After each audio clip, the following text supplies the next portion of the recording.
Welcome to the Living After Faith podcast, a podcast designed to help you as you leave religion and move forward with your life. We are the official podcast of RecoveringReligionists.com, a recovery group founded by Dr. Darrell Ray, the author of The God Virus. We welcome your feedback. You can contact us by going to livingafterfaith.com and facebook.com/livingafterfaith and follow us on Twitter at LAF with me. And now, here's today's program on Living After Faith with Rich and Deanna Joy Lyons. And I'm Rich Lyons. We're going to do something a little bit different today. We were recently the guests on the Skeptic Hour with Doubting Thomas, and we wanted to bring you that show. It's not saved on the internet anywhere. It's a live internet radio program. So we recorded it, and we're going to roll it pretty much as it aired this past weekend. So we hope you enjoy our debut performance and really good conversation with the guys at the Skeptic Hour. And we're back with our special guests, Rich and Deanna Joy Lyons. We'll be discussing building Atheist Community. Hello, Rich. Hey, how's it going today? You're sounding good. Hello. We're doing okay. We're sounding all right, but you guys are sounding good. Well, thank you very much. And Rich was a chaplain for 12 years. I was a chaplain for 12. I was a pastor for 20, United Pentecostal Church.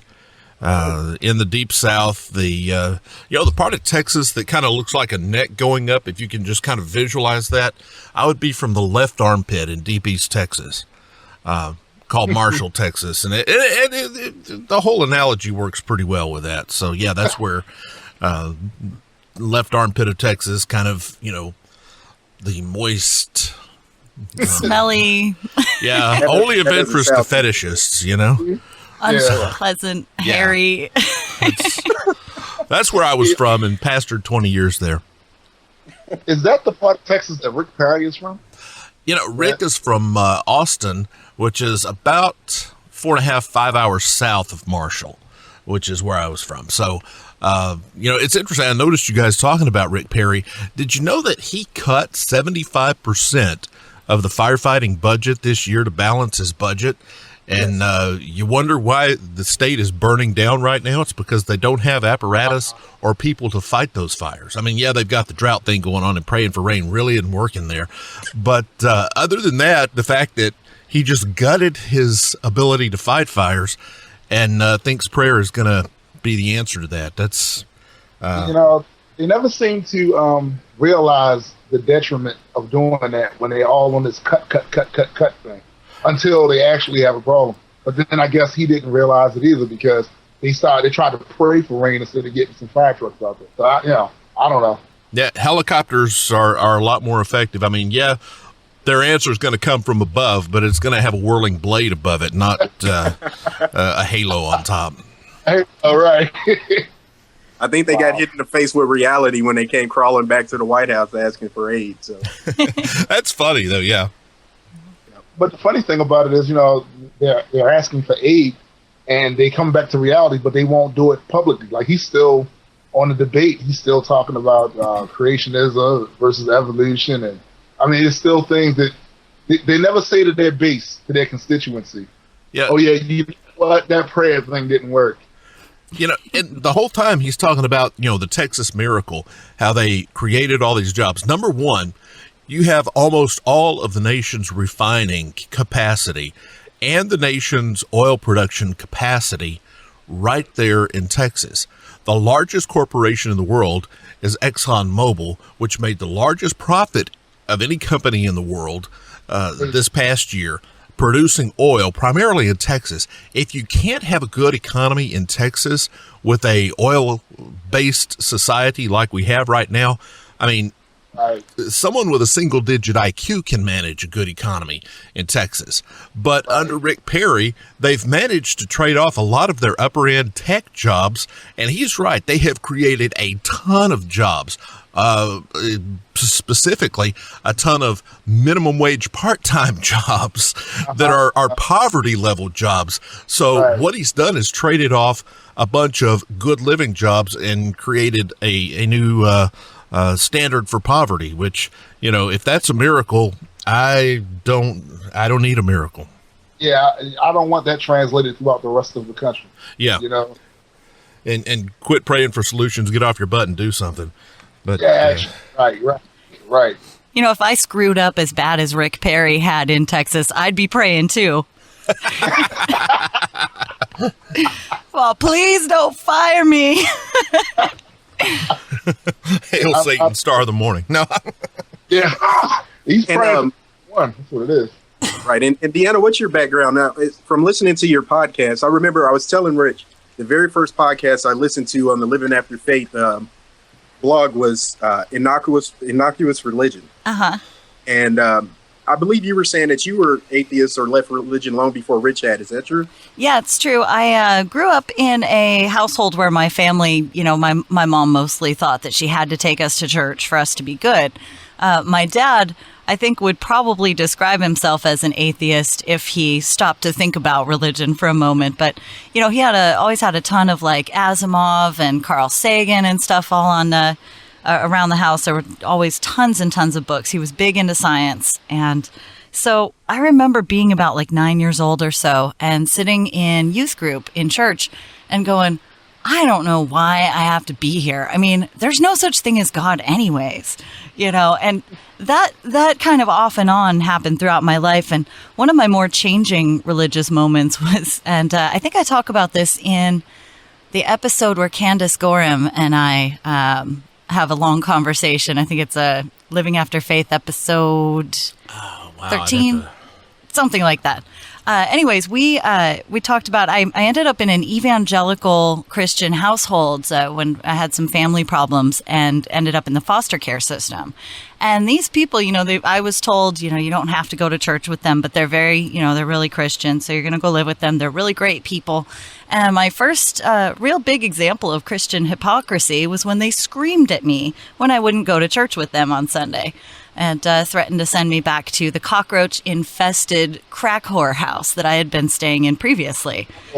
Yeah, it was definitely interesting. So, you know, I only really discovered and identified with the word atheist probably within the last several years after discovering things like skeptical podcasts, atheism-related blogs. I was like, this is what I need. This is, you know, community, basically. These are people who believe the same things I do, and they're not afraid to admit it. So I started using the label, too.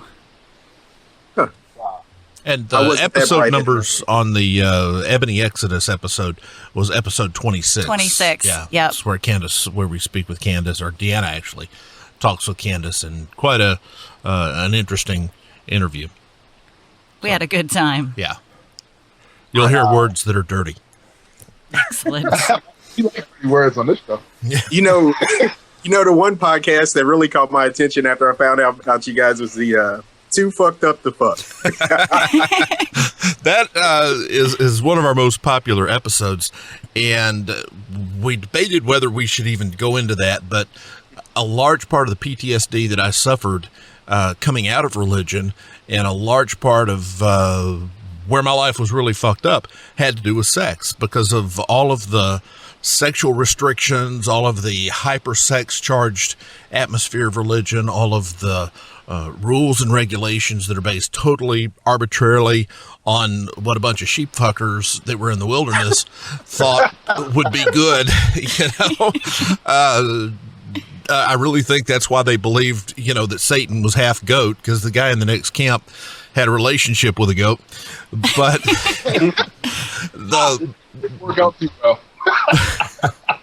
the whole, you know, concept of religion and sexuality, without having another way to put it, is just fucked up. So we kind of broached that subject and launched into it. And then a couple episodes later, we visited it again.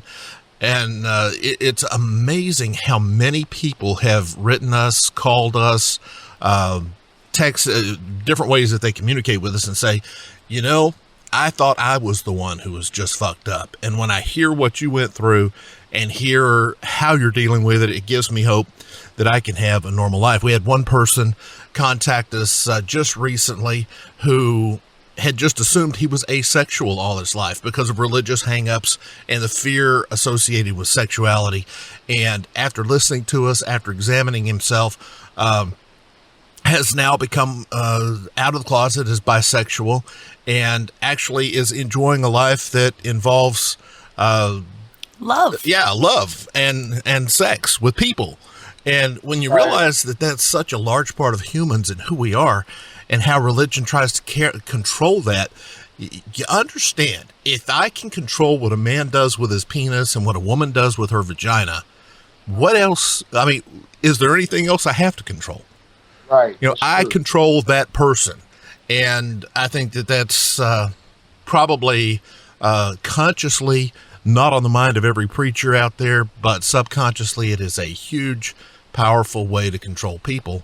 And so that's what we go into on that episode, is how that worked and how we've been able to work through some really pretty big fucked upness. Yeah, Rich and I kind of decided, we sat and talked about this before, really getting into the podcast. It's that, what he's doing, telling his story and telling other people's stories, is really putting it all out there. And if you're going to expose yourself like that, I mean, you're already 9/10 of the way there. You tell the life story, you tell personal thoughts and feelings, beliefs, and, everything that's happened. Why avoid sex? I mean, it is, like you said, such an important part of who we are as people. And as a control mechanism, especially, it's extremely effective. Imagine, if you will, this metaphor. If you grab a man by the genitals, just get a good hard handful of those honkers. Don't do it. The Bible says you'll have to cut your hand off. Okay, I won't do it. But if you want a man to go left, you take a hold of that and you grab him, pull him left. You want him to go right, you pull him right. Forward, back, same thing. That's what religion does, is it grabs that painful big handful of your ding-dong and makes you go where it wants you to go. It's a great analogy. I'm pretty sure I feel pretty uncomfortable right now. Yeah. Well, you should. I mean, just imagine how many guys are standing behind the pulpit today. There's one preacher here in town in Seattle that when I first left the church, I hadn't completely gone atheist. I was trying to find myself and not be an atheist, really. And so I moved to Seattle, and there was a church here that I went to several times. I won't mention them by name because I don't want to get you guys sued. But I went to their church, and in the 4 times I went there, the guy in his hour that he preached spoke more about my genitals and what I should do with them than I'd speak about them in a month. I mean, it's way more important to him what I do with my genitals than it is to me. And you would think that, it would be the other way around. But that's disturbing. It is. The whole time I was thinking, man, this guy is really, really, really into my junk. And even when I was a preacher, I didn't, it wasn't something that I really, we had our rules and things, but it was not the focus of every time I walked up to the microphone to say, okay, grab your microphone while I grab mine. It just didn't go there, Preachers like that, they're going to pull a Ted Haggard real soon now. Yeah, you just count down until the fundy gets caught with the meth and the prostitutes and, So much for building atheist community. Oh, yeah. I don't know. I guess I should let up on the squeezing genitals talk here. Well, there is a show on BBS Radio with a lady, and she talks a lot about those. I'll check it out. I'll call her. Well, anyway, what we're doing in trying to build atheist community, and Thomas and I discussed it yesterday, is the whole concept of church is pretty messed up. But there are some things with church that are not so messed up. They do a lot of community. They have a lot of support for people. And because they have that support, people are not going to leave that entire family and world of support just to step off and say, okay, you've proven to me that, the Bible is wrong. You've convinced me God doesn't exist. So yeah, I'll just leave the entire life I've known forever. I'll leave all the traditions of my family. I'll leave an entire lifestyle, sometimes leaving your family because they don't agree with the whole idea. So I'll just leave everything in life, and just because you've proven to me that this guy Darwin had some good ideas. People aren't going to do that. So what we have to do to give people a place that they can come out as an atheist and be an atheist and be intellectually honest with themselves is develop a community, much like in some ways like what churches do, that gives them somewhere to land. And what I mean by community, I'm not talking about, little communes where, everybody lives south of Ballard and we're in a little, commune. But what I'm talking about there is a connection between people where when someone gets married, there's an officiant, there is someone to do the ceremony. When someone dies, there is that network of support that helps with the grieving and helps that person adjust with their loss and brings them casseroles. Exactly. Yep. Yeah. Feeds the family, takes care of the things, much in the way that the church does. When Deanna was recently in the hospital, we realized there's no such thing in Washington State as humanist chaplains. So there was no chaplain to visit. And I used to be a chaplain 12 years. I know what chaplains do. They do a whole lot more than just lay hands on people, or as we used to say, they do a whole lot more than lay people. The chaplains, they know where the heated blankets are. They know when you've got a question, they know who to go to get that answer if they don't know the answer themselves. There's so much more that they do as a liaison for the patient than just the praying thing. And we didn't have that because we don't believe in that particular person's dogma. Well, as the humanist and atheist community, I believe it's time for us to start developing that, to start developing those different areas where, and right now is a great time. We have meetup.com. We have all these social networking tools. The Bible is a powerful thing, and it's bullshit, but bullshit can be pretty powerful. And it gives them a focal point that they build their community upon. And we as atheists, because we don't believe in God, really don't have that focal point. But what we do right now, see, the Bible gives them license to manipulate people and control people and promise them things that isn't true and all this kind of stuff. And you can really grab a hold of people with that. But as an atheist community, what we have is science. What we have is logic. What we have is things that can make a better humanity based not on promises and pie in the sky, but based on studies and science and ways that we can improve humanity. We can develop vaccines and get those vaccines to more people and eliminate diseases. Religion can't do that. You can't pray the disease away. We can, so many areas where advances, and not just scientifically, but I think where we need to go now is socially. When you look at socially, technologically, we are eons ahead of where they were in the Bible. Back in Bible days, there were, what was their main top line of transportation was some kind of buggy pulled by some kind of animal. And now you look, we've got the space shuttle. We have space stations. We, can send probes to Mars. I mean, technologically, you can't even compare it. But you look socially, we're in the same place they were back then. You hate people that aren't like you. You gather your own little people together and fight the ones that are different from you. It's exactly socially where we were back then. So it's time for us as a species, I think, to develop socially. And there's nothing better than the skeptic humanist community to bring that about. Yeah, a big part of our community right now is online, and I would love to be able to bring that into meet space, as it were. And some groups are definitely doing that. Meetup.com, like Rich mentioned, has 8 bazillion skeptic and atheist meetup groups, places where people don't just develop their relationships with each other online, but they go do things together offline. They have pub hours and talks by people, experts like Greta Christina come and do a presentation for the group.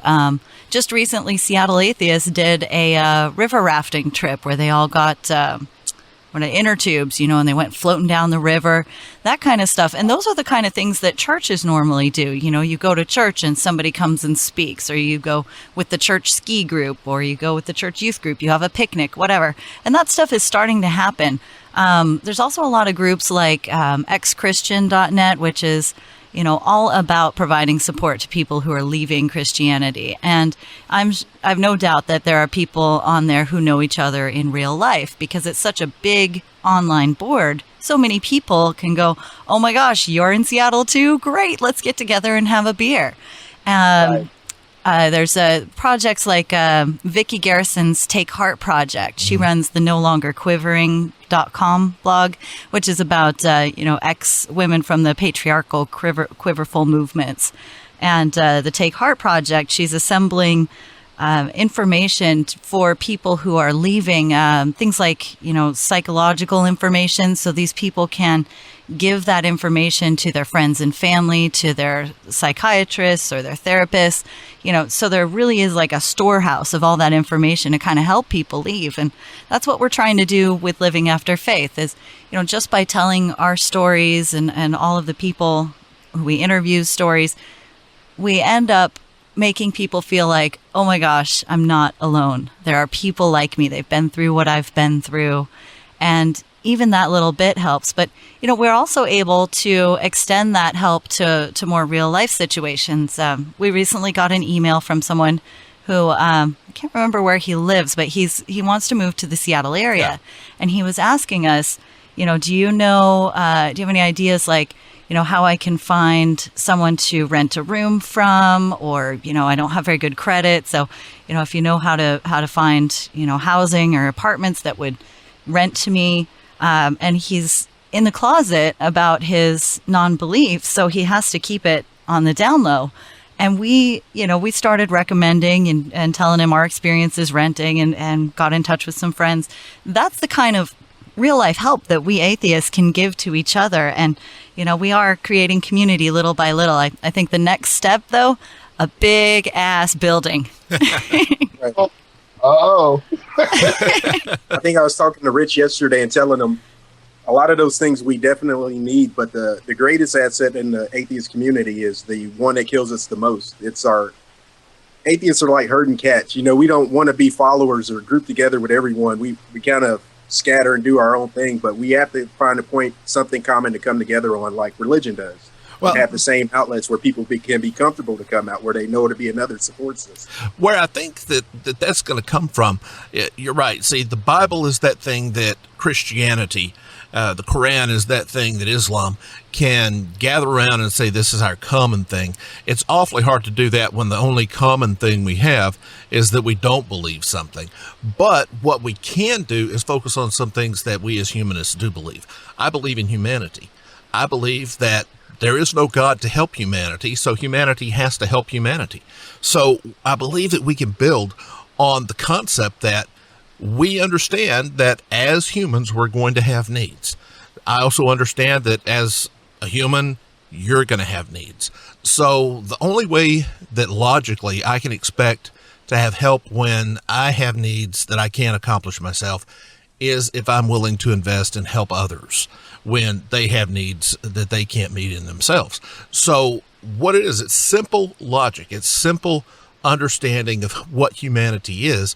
And not everybody has to be involved in everything. For instance, you've got your Dawkins and Harris and Hitchens and Dennett and tons of authors out there providing tons of great counter-apologetics, great stuff like that. That needs to be done.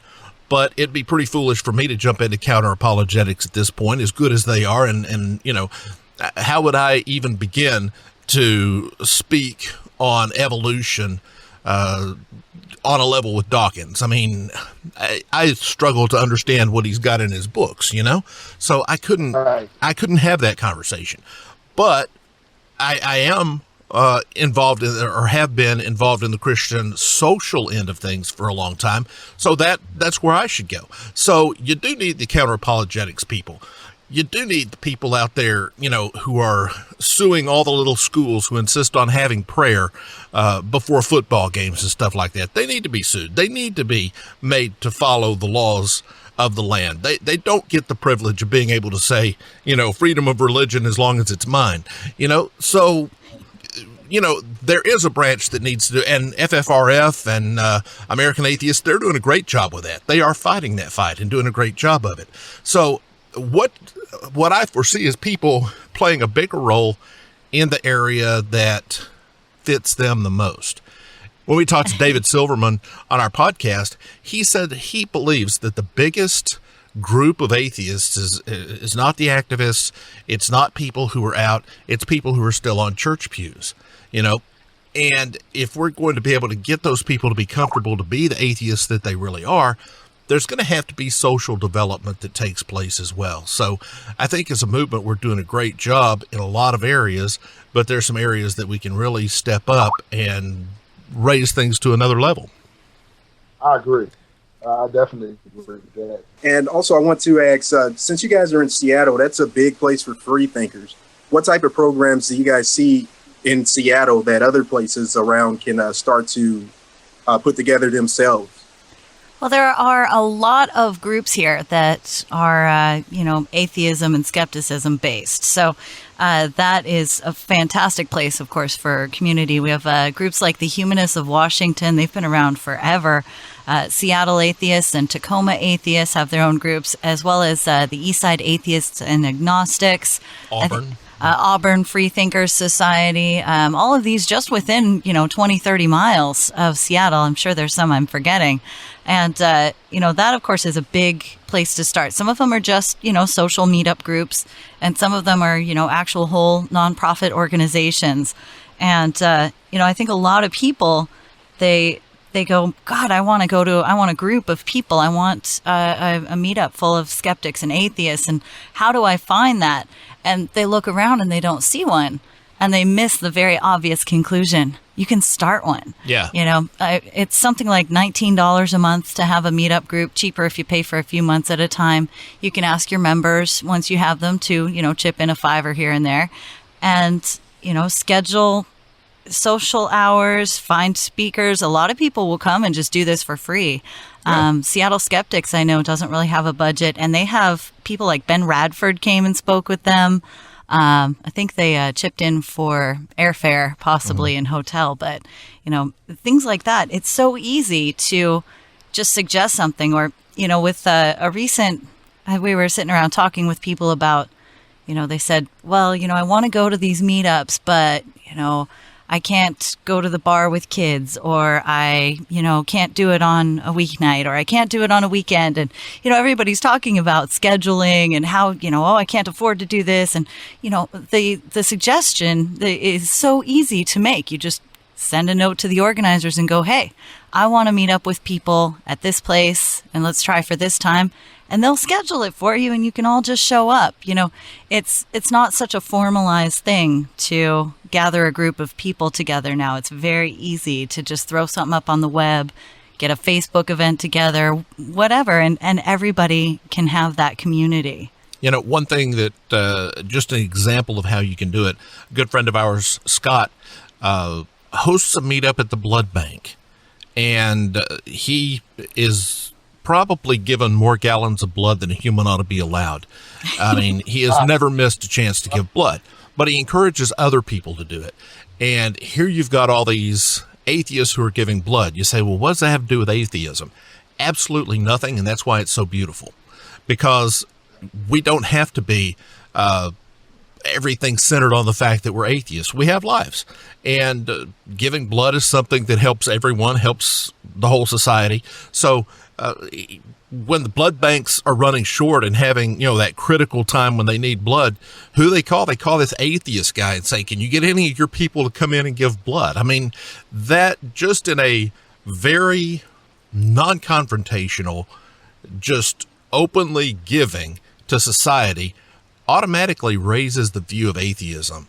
Because here you've got this atheist guy that if we pick up the phone and call him, he can get some people in here and we can save some lives. So just a simple idea of what turns you on. What is your thrill? And here in Seattle, we have a lot of things. There's movie night in the Lion's Den one night a month where your price of admission is to bring yourself. And you come and we're going to watch a movie of some sort and have just good conversation and probably chips and dip. But, it's so simple, and yet that gives an outlet for people to do things. I went through a situation a couple of years ago now, maybe 3, where someone in my apartment had made meth, and all of my belongings became trash. I mean, everything was contaminated. It made me sick. I had burns on my skin from the chemicals and stuff. It was a bad situation. And when I got rid of everything, I lost everything, got me a new apartment. I'm literally in an empty room. And a friend of mine, who I'd met through the Atheist Community, called me up and said, hey, let's have coffee. We hadn't talked in a while, so met her at a coffee shop. And in the course of the conversation, told her what had happened. And she takes me through her house and gives me a table. This table that I just banged on is the table that she gave me. It's in the closet now because it folds up and makes a nice small table, but it also folds out. It's a great table. So, I mean, she gave me a table. She gave me chairs. She gave me washcloths and towels and even a bar of hand-milled soap. I mean, stuff that you need, but at that point, and, it wasn't some Christian outreach. It was just an atheist friend of mine.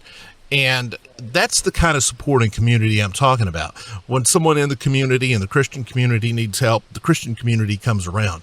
And we are beginning to see that in Seattle. And as we develop that in other areas, it'll begin to grow in those places too. In East Texas, where I'm from, that you couldn't even hope for a minute that would ever happen, that you would have, they run you out if they hear you're an atheist, sometimes literally. But as atheist community begins to build and we have a landing place for these people, a place where it is safe to discuss what you're doing, you'll see more of those things grow, and especially in those communities. Oh, and darling, tell them about when someone died when you were in the church and you had the whole mobile food. That was one of our best outreaches. We had 2 of those big, giant, huge Coleman ice chests.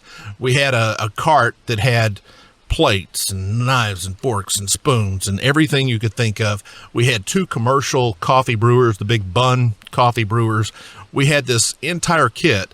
And when we heard that someone lost a loved one in our Christian community, within an hour, we could roll that out. And by the end of the day, have more food than a family could eat just by making a couple of phone calls and people pitching in. That kind of thing might have been a bit of overkill, but at the same time, the family didn't have to worry about anything. Their needs were met. We had people there to watch the kids. All they had to do is focus on their grief and doing the essentials they had to do at that time of need. And it's not that hard to do that. We could make that happen in the atheist community just as well. Well, we have 5 minutes left in the show. Before you guys go, can you tell everyone how to reach you if they want to talk to you about meetups or tell them your website address so they can listen to some of your podcasts? Sure. livingafterfaith.com is our website, and all of our episodes are there. You can subscribe to us through iTunes, through RSS. Through Zune. I'm talking way over my head because I don't know what these things are. Deanna's the brains of the operation. We're on Twitter at Laugh With Me, LAF with me. That's the abbreviation for Living After Faith is to laugh. We're also on Facebook, facebook.com/Living After Faith. We tried to kind of make it all homogenous. We're available. We have a voicemail line now actually on our website. You can use a Google widget to call us, or you can call us with a normal phone and leave us messages. And we have email addresses. Yeah, our number is 252-325-9667. Yeah, that's 25232 Lyons. Yes. We wanted it to spell out. That's catchy. Yeah. I was listening to the podcast yesterday, and I noticed that "Come Laugh With Us." I was like, we don't even have a slogan. I tried a couple, like "Come Question With Us." No, that's corny. We'll figure something out. All right? We'll figure something out. Well, there's nothing wrong with corny. I think we've got a pretty healthy dose of corny. I think "Come Laugh With Me" is pretty corny, but Living After Faith, we want it to be, the emphasis of what we do is really on living, not on the after faith. I mean, the faith thing kind of raped us. The faith thing kind of messed us up pretty bad. but you can come through and you can reach a place that you're no longer being abused by a situation, and you can have your own personal recovery so that life is good again. And our life is good. Life is not perfect. No one's life is. But when you're addressing your issues, you approach them directly and in a healing manner, life can get better. And that's really what we try to tell people, is your life can get better than it is, and it will get better. Okay. All right, guys. Well, you've been listening to the Skeptic Hour. Until next time, question everything.